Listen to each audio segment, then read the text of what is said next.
You may not need a car when you come to Asuncion. Ubers and Bolts are everywhere, and usually very cheap. Generally, you don't have to wait for more than a few minutes for one to turn up. I would highly recommend downloading the Uber and Bolt apps onto your phone and setting up the accounts before you come to Paraguay.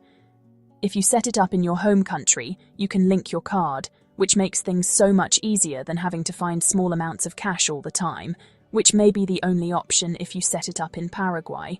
The cars can vary a lot. Most of the Ubers we caught were nice cars, but the Bolts can vary a lot, from very nice to not so much.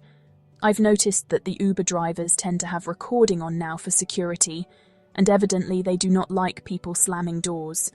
So make sure that you close your door gently when getting out, or chances are it will affect your rating. And evidently they don't like you sitting in the front. Another tip, make sure you know exactly where the place you are staying is before you arrive. Nothing worse than jumping into a Bolt, realizing you don't have internet now that you have left the airport, and that the address you have is rather vague, because unlike what you may be used to, most addresses need to be described here, near the intersection of such and such, 3 houses down, house with the green fence sort of thing. But your host may not have told you that. And so the address you think you are going to is just a general direction. The best option is to ask your host to drop a pin on WhatsApp or Google Maps so that you have the exact address. Even then, they may have to come out the front and wave for you to find exactly where it is.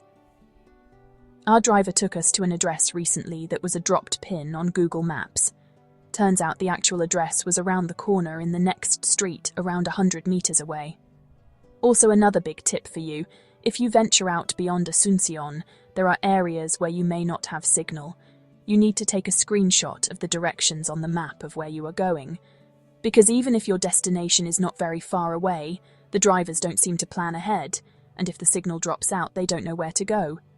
It took us 3 different occasions, with 3 different drivers to work that out. Same dead spot, same result every time. Now we are prepared.